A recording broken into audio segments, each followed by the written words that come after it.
It's been a little while, eh? Miss me? Welcome back to the channel, ladies and gentlemen, and welcome back from what I hope was a very restful and wonderful summer for yourself. I'm absolutely delighted to be back making content for the 25-26 season, and I can't wait to do the whole journey again from today all the way up until the last day of the season, and hopefully we all see a lot of success come our way.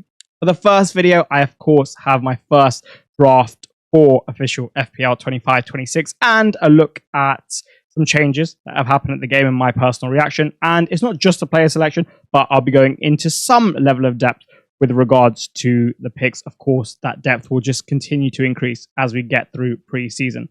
For those of you who are new around here, consider subscribing, as I have a lot, and I mean a lot of content coming your way. And at least one bit, I can guarantee will help you.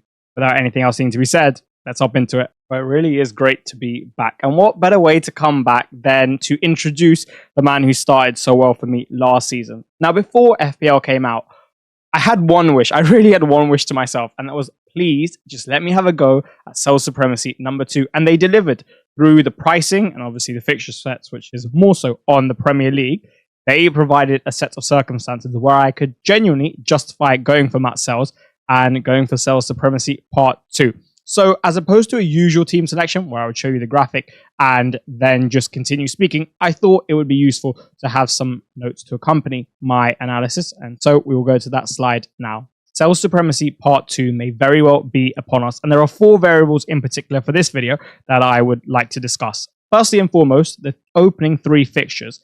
And if you remember this time last year, that's actually what sold me, amongst other things, to go for Sels, was those opening 3 fixtures being relatively attractive compared to the fixture sets of his other competitors. Now, the reason I say relatively attractive here is I think it's very difficult to now say, in an absolute sense, that this fixture is attractive for a defender or a defensive asset. Because the Premier League continues to just buy really, really good attacking talents, whether it be from other Premier League clubs and they get relegated, the teams who lose their superstars, or from abroad, right? Like you look at Spurs, and we come on to this later in the video. They finished 17th last year. Obviously, they're a huge club, right? But they sign Kudus, they sign Gibbs-White. And I honestly think, and I come to talk about this later in the video, that aside from West Ham and maybe Wolves, all other 15 teams, I'm not including the newly promoted sides, have the firepower to cause basically anyone problems, including that stellar Arsenal defense, if you were to rank them at #1. So I don't think I'm going to look at many fixtures and be like, yeah, I'm really, really expecting a clean sheet. But for Brentford at home, Palace away, West Ham at home, I do think that there's enough there for me to justify this as a good selection. Brentford at home, I mean, 1, it's at home, very helpful. And 2, when you lose in Brian Mbeumo, that's a big deal. Don't get me wrong, they've got some good players. Wissa, Kevin Schade. I really like the left-hand side dynamic with Lewis Potter and how they all function together. Damsgaard, of course, as well. And Brentford can, of course, score goals. But I think, relatively speaking, it's not that bad. Palace away, tough, but high-ceiling fixture. And West Ham at home, I think, genuinely might be the best fixture you can have for a clean sheet at the moment. Because outside of Bowen, just with the way they were functioning last year and the lack of recruitment in the forward areas and no Kudus, not so bullish on them at the moment. And then obviously in 5 and 6, you've got Burnley away, Sunderland at home. So I think for an opening set, very, very nice. What I would like to see is in the pivot, as long as Elliot Anderson has a destroyer, I'm good with that. And what Gibbs-White offered you off the ball in terms of his work rate for a 10 was extremely rare, and his physical profile for a 10, right? So whether they replicate that through signing someone of a similar profile, great. Or if not, maybe signing someone who doesn't have quite the same level of physicality as a 10 or the running power, but maybe he's just smarter defensively, maybe he's just better in the duel. And more along that line of replacing his out of possession value. As long as they do like one of those 2 things or take a via media approach, I think that Nottingham Forest defensively and out of possession shouldn't really struggle too much. It's not like they're losing Murillo, Milenkovic or Ola Aina. As an FPL asset, I think good ceiling, right? Like they concede enough shots where he can still get the saves. And they concede enough shots where even if he is going to concede, you can still get some save points. Pretty decent on the bonus system as well, certainly racked up a fair few last year. And the floor is quite good in general, just because Forest are one of the better defenses in the league, at least it would seem, from last season and the players they've managed to retain. And then lastly, one thing I wanted to talk about is I wouldn't view Forest in this super negative light, just because towards the back end of the season, they just lost many, many games, right? And I wouldn't want that to influence you or myself significantly. I do think primarily it was fatigue, right? They didn't have too much depth. They had some injuries, so both physical and mental fatigue kicked in. A lot of their players hadn't been there and done that. They hadn't won in these type of situations. You could argue some experience comes into play. But now, following the boost of them getting into the Europa League after they didn't qualify for it naturally, the departures they've had, I feel like actually might give them a bit of a kick just to essentially not drop off, right? And not be like, oh, this was a Gibbs White or a Langer team. I think as a sportsman at the Premier League level, they would have that, I wouldn't call it ego, but certainly that motivation to show that that's not the case and that they are good enough. And any failure from last season, these are elite level sportsmen. They will have a very good team around them. I think as opposed to like crying about it, they'll use this as a sort of source of motivation. So overall, I like Nottingham Forest's prospects at the start of the season, and I like Sels' Supremacy for part 2. One other thing about the goalkeeping department, and not about Sels, but rather Kinski, on my bench, who's a 4.0, he might actually be a wonderful enabler for the rest of us, because Thomas Frank apparently likes him. That's what I've seen on X, and that makes sense, right? He's good with his feet. Flecken was supposed to be good with his feet as well, and Frank clearly favours that type of keeper. I think Flecken's shot stopping was questionable, and in my opinion, for a Premier League keeper, when you're really trying to go for it, you definitely want the shot stopping level to be higher, in my opinion. And if he's willing to, I guess, sacrifice it a bit, as he did at Brentford for a long period of time, even if Kinski's shot stopping can be inconsistent and have some errors, I wouldn't be surprised if he played him just because of the quality of the keeper in possession. And if so, that could be an enabler. So that's why I have him for now. And now we can go on to the defenders, which I think you might be surprised at, especially one. And that one is Patrick Dorgu. Albeit when I was thinking about the one that you would find a little bit surprising, it was actually Ryan Aït-Nouri in my head. But then I was like, no, I think they'll find Dorgu a little bit more surprising, but potentially both of those. You've seen I've gone triple premium in my defense. Of course, there are no 6.5 million defenders this year. I was very surprised to see that. I actually think it could work out really, really well in terms of how they've done the pricing for that, for certain reasons we shall discuss soon.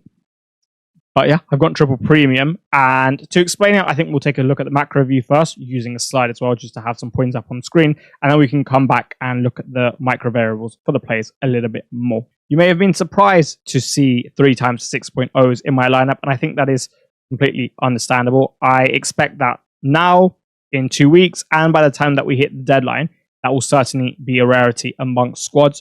2 times 6.0s, yeah, I could definitely see that with how they've priced everyone overall and the general structuring of that. But 3 times, I think, will be a rarity, like I said. So, allow me to explain why I have gone for that. Firstly and foremost, I think you will see a continuation in the trend that I discussed earlier, with Premier League attacks just improving and improving and improving, for the simple fact that Sunderland can come up from the Championship and spend 107 million quid and attract players like Simon Aderinga. That is huge. This didn't happen like 5 years ago or even 3 years ago, right? There's just so much money in the league now that they can pull these big talents in. And the quality of the league is so high that the projects that each club is going on, well, they're attractive for these players, right? Even if you're not the top 6 in the top 6, but you are maybe in the bottom 3 in terms of, I guess, the most attractive clubs to join, just out and out, Sunderland can still get you to come because they've got that pool now, right? The Premier League is just stacked with good teams, good projects, good managers, and a lot of money, right? So with that in mind, I just think overall it's just becoming increasingly more challenging to keep a clean sheet. So I want to bet on the best defenses. And when they're not available to myself at 6.5, but rather 6.0, I like having a very healthy piece of it. Now, is having 3 a bit overkill? Maybe. The one I'm considering putting on the chopping block the most is the man you see on screen. Not myself, but Ryan Aït-Nouri. Primarily for City's fixtures. He does rotate nicely in my specific team, as I will discuss. Nicely, not like excellently well, but certainly well to an extent. Right, and he could be a 4.5, and then I could upgrade in my midfield spots that you will see. But for now, with essentially the attacking quality in the league being so high, I want the better defenses. I really do, because I just don't trust many of the other defenses to keep clean sheets. The other thing is, if you look at them, Kirk as flying fullback, Ryan Aït-Nouri flying fullback in his own way, right? Like Kirk, you can see bombing up and down that left flank, whereas you can see Aït-Nouri contributing in some more intricate combinations in that left half space and then running on past the last line with a little combination with Marmoush maybe, and then scoring like that. And then Cucurella, maybe a hybrid of the two, and also far more versatile in his role, given what I expect Maresca to do with him, and the fact that I expect a few more systems, whereas left backs doing different roles, right? And Cucurella's got that versatility anyway. So for me, I really want the best defenses. They've all got high upside. They've all got goals in them. They've all got assists in them.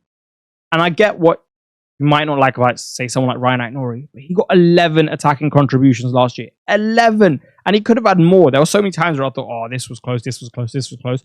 Now you have City's quality up top and in midfield, and if it goes well for them, and he's nailed expected minutes-wise, he's going to be an absolute demon. Dorgu you might be surprised at, and essentially that's because in game week 3, Kirk has Arsenal, and he has Burnley at home, and in game week 7, Cucurella has Liverpool, right? And Dorgu has Sunderland at home. So it works really nicely there. In 2 and 6, it provides decent cover for myself. He rotates okay with Aït-Nouri whenever I do need to use him, just in case, right? Expected minutes concerns. And he offers high upside playing left wing back in a United system where I can see Cunha playing on the left. I can see him dropping in a little bit to receive, and at times you're going to need someone higher up on the left-hand side, therefore. And I wouldn't be surprised if he does that. So I went into a bit of the micro there, but that is primarily why I've gone for this type of structure at the moment. A continuation into the players' prospects, more so from an individual level. Kirkes, I think, could be phenomenal value. I don't really expect to see him rotated much. I think, with all due respect to Andrew Robertson, who's been unbelievable for Liverpool throughout his time, I think Kirkes is just a much better footballer than him at the moment. And body-wise, maybe a little bit injury-prone, but in terms of physical capacity in general, I don't think you'll see him get too fatigued. What springs to mind is when Bournemouth beat Newcastle 4-1 at Newcastle last year, and he's like in the 93rd, 94th minute, bombing down that left flank to get that goal. I guess that just really sums it up. Good fixture in 4-1. I say good in 1. It's okay in 1 from a defensive standpoint. 4 and 5 is not so bad at all. And just in general, I think he'll have such a constant assist threat. And he's always going to have a clean sheet potential, given how good of a side Liverpool are, that at 6 million, I think he's a bit of a steal. Aït-Nouri I've spoken about a lot, so I won't go into it too much there. Fixtures are my main concern for him. Expected minutes as well, of course, but mainly fixtures, just because if he doesn't hit, then I always could have gone for a 4.5, an upgrade in the midfield, because I'm not so sure they keep too many clean sheets. That's something to consider. I think also some physical strikers against Manchester City could cause them problems. Cucurella is pretty much a lock for me. I mean, the attacking upside with the fixture set that Chelsea have, which I really like, means he's going nowhere. And Dorgu, I explained in the last section. So that's that. And now we can move into the midfielders. Now, you may be surprised by a couple of the selections here. And when I initially logged on, I certainly didn't envisage having all 3 of these guys in my team. But allow me to explain it, and I shall do so with the help of the slide that I produced, just so you can follow along a little bit easier. I'm going to start with the player of the tournament at the Club World Cup and the World Champion, which is Cole Palmer. He's a lock. I love the Chelsea fixture set, relatively speaking, to open up. He's so good at football, and there's just no way I'm probably going to go without him. Right? Obviously, at a time, I'll go into more depth, but for now, Palmer's locked for me.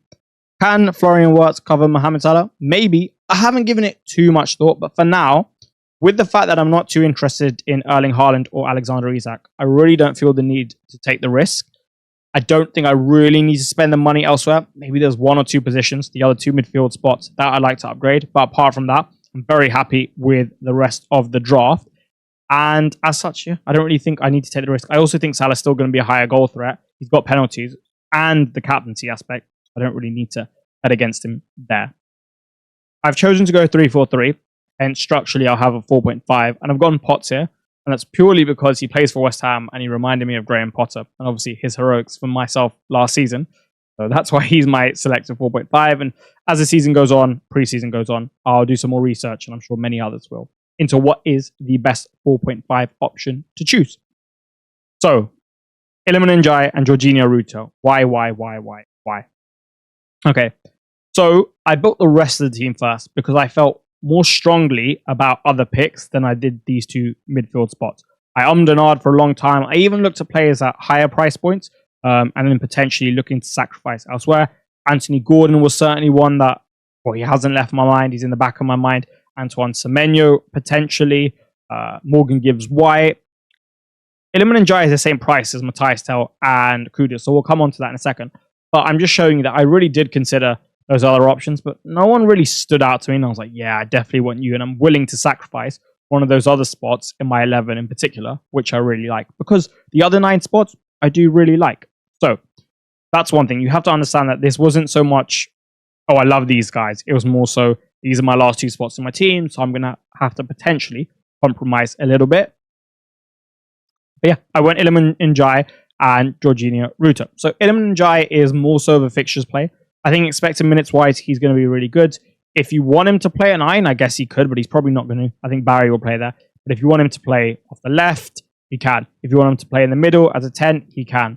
When I look at him and I look at his routes to points and specifically routes to goals, what I envisage is leveraging Barry's physicality to help get Everton up the pitch and then allowing Iliman Ndiaye to leverage his more space ability, ball control, dribbling, just to get into these little pockets in these really advanced areas or find a little bit of space and then leverage what is fairly decent ball striking from there, as opposed to Everton scoring these goals in transition. I don't think he's that type of player, right? So this selection will be quite reliant on the dynamic between himself, the whole team, and the new striker as well, but he's got quality. And I think the fixtures are pretty good. I think the first 4 are pretty good in terms of games where you're going to have chances as well. They include Leeds and Brighton and Villa, and I think Wolves in game week 3 as well.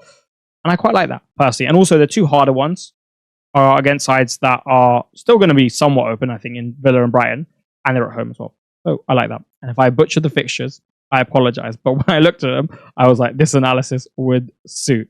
There's a lot to remember at the moment, and I'll certainly get there. And then in terms of Jorginho Ruta, well, I needed a 6 million asset, right? So again, this was my last spot, right? I picked Iliman Ndiaye first. He really stood out to me. If you think about it, when João Pedro was injured, this guy looked really good. It was just, he didn't come into our scope really due to the expected minutes concerns and the increased rotation at Brighton last season in comparison to what I think will happen this season. But no João Pedro, which was his biggest competitor, and no Simon Aderinga, which means anyone who could have played at the right and wants to come in the middle, less likely.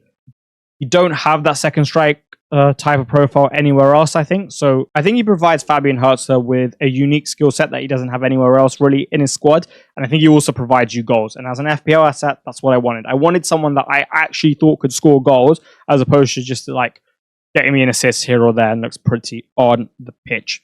Naturally, there's so much more to go through. This is just the first video. It's just the first draft. Again, these 2 were my last spots, but like for now, I'm okay with it for sure. For a second, just imagine this. Imagine you sign up to Fantasy Football Hub and you sign up with the intention of succeeding this season in Fantasy Premier League. And for whatever reason, you don't. And in such case, you get all your money back for signing up. It is a risk-free offer. And not only that, if you do sign up and you succeed, you got 50% off in the first place. So the investment that you needed to make was only half of what it could have been at another period of time. And you would have got so much success and joy from the experience of winning and actually winning that you would have been more than happy to pay the price, and probably more so. Well, that is the reality. That is the reality of the Fantasy Football Hub offer that is on screen. And as such, I would really, really, really encourage you to go and take advantage of it. The link is in the description to join. Yes, I benefit if you join, but I think you benefit irrespective of whether you use my link or someone else's link. And that's why I'm proposing it to you. Would I prefer that you use my link? Yes, I would, because like I said, I benefit of it. But for yourself, in isolation, for the price that's on offer, and obviously it's relative to the region, right? But for, at least for the UK, I think it's a fantastic, fantastic, fantastic offer, considering what you get. The fixture ticker alone, I would say, or the price changes mid-season and throughout the season, I think is worth its weight in gold. Never mind what you get elsewhere with the adaptations to the AI tool and the My Team tool as well.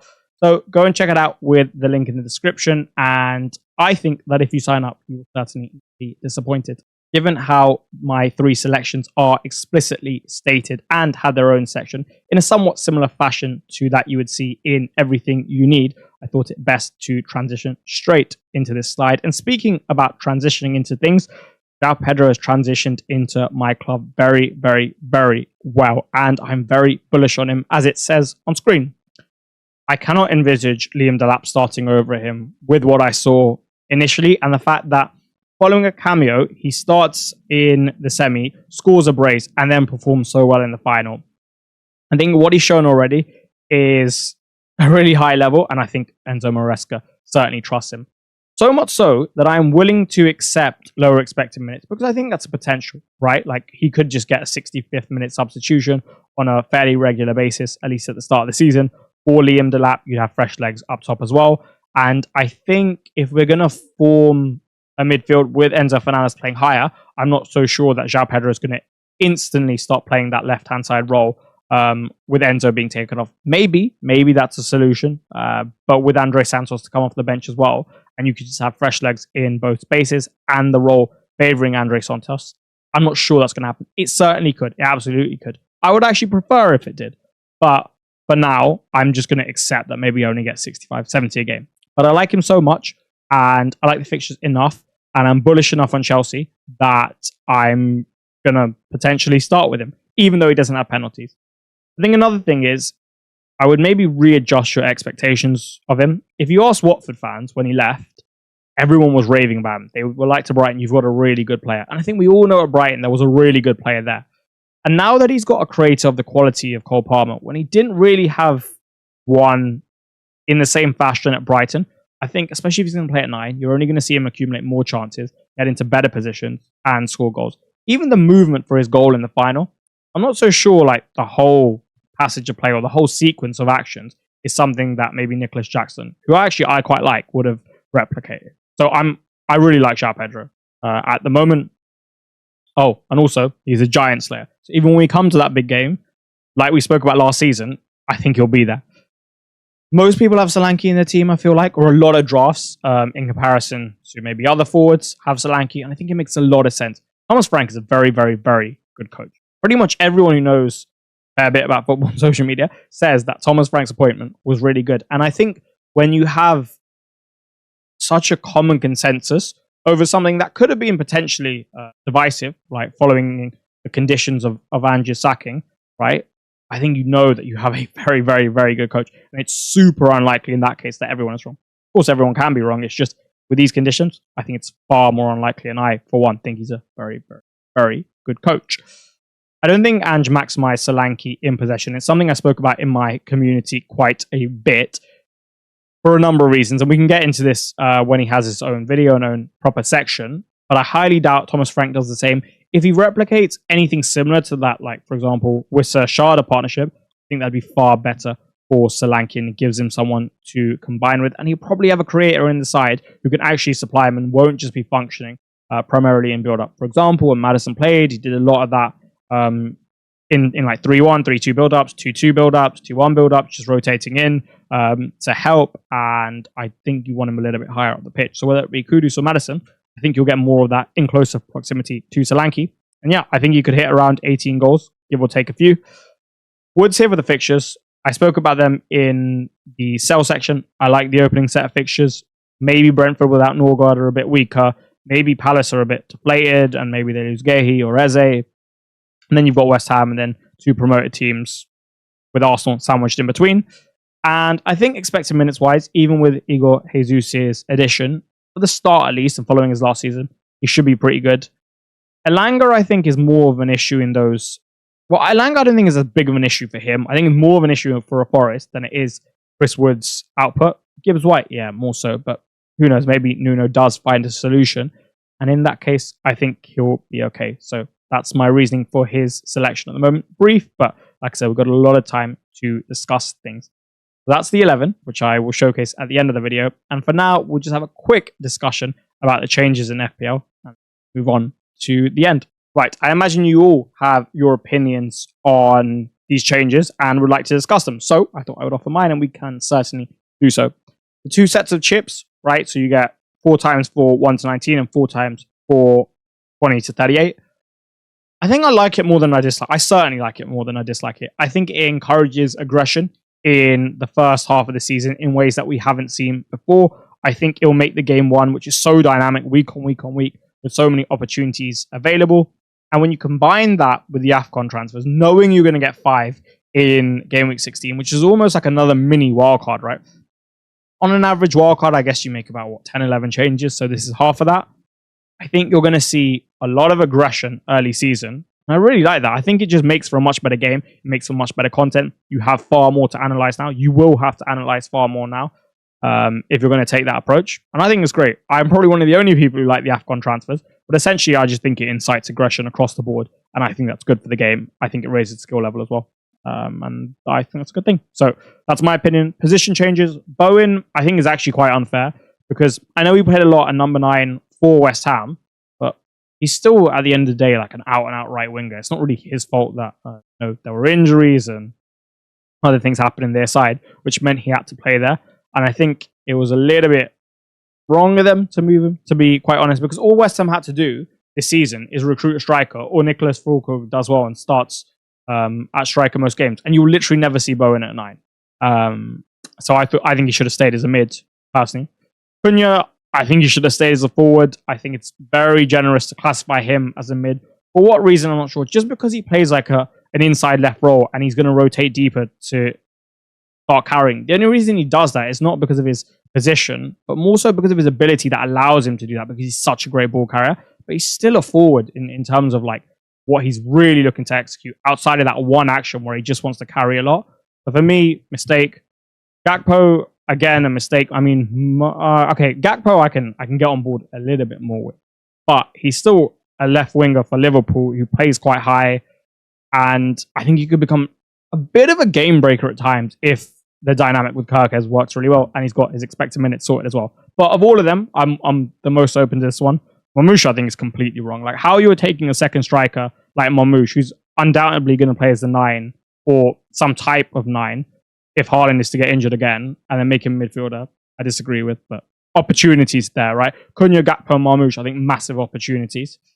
Defensive contributions, primarily ceilings of centre-backs will improve significantly. I think relatively then full-backs will decrease, and that's something to make note of. Obviously, I've got 4 left-backs in my side at the moment, so I'm not really caring about this too much, but 2 points is half a clean sheet. It's a lot. It's a lot. So certainly something to consider, and I'm not going to take it too lightly. I just think that currently the attacking upside to the fullbacks outweighs what I could get in terms of defensive contributions plus attacking output from the centre-backs, other centre-backs. But Van Dijk is someone I will certainly consider going with over Kirkes for his ability to generate those defensive contributions. Bonus points, forwards are nerfed because of this. I mean, instead of getting 24 points for a penalty, you're going to get 12. And last year, mids were 18, and now they go to 12. So that's a 6 difference. So if you are going to pick a penalty taking forward, don't be as confident of them getting bonus should they score one. And there are some other changes as well, which I actually think are pretty good for the game. And then assists. And I think it's just good, right? Like, it will mean that on X we won't have as many debates. There'll be less subjectivity, which is something they mentioned in their article. And there'll also just be more points and offer, right? Probably just more fun. If I was forced to pick one, which was my favorite out of all the changes, I would pick the one which you probably like the least, at least from what I've seen on X, and that is the AFCON transfer, for the reasons I discussed earlier. And I know some of you are screaming at the screen, and I know you don't like that. That is my opinion. I do think that the AFCON transfers are actually going to be really good for the game. Let's just let it play out and see. But then again, I like the assistant manager chip, and I can't imagine many of you shared that sentiment either. Or actually, maybe on this channel, you did share that sentiment more than X. But yeah, AFCON transfers are my favorite. And I think by the time we come to it and we review this in however many months' time, you'll agree. At least more of you will agree. But that remains to be seen. What doesn't is my first draft for the 25-26 season, as you can view that on screen for yourself now. Overall, I'm happy with it. By the time we get to game week 1, I'd like to be more confident with my final selection. But as first drafts go, like I said, I'm happy with it. And like I said earlier, I hadn't really looked at social media too much because I didn't want too much external influence going into the mind and subconscious for this selection. This is very much just what I think, using a fixture ticker and quite literally nothing else. But yeah, I'm delighted to be back. I really am. I think last season, well, it was my first season, and it was a big learning curve. And now this season, because I know a bit more how it works, I can really enjoy it more and raise the level of content. And I'm really, really, really looking forward to it. if there's anything you want, put it in the comments. And just in general, it's been a while, so I'm very much looking forward to interacting with you there. Have a wonderful day, and I shall see you very shortly. Don't forget to subscribe and like the video because we are back to that now, and it would massively help me out. And like I said, have a wonderful day.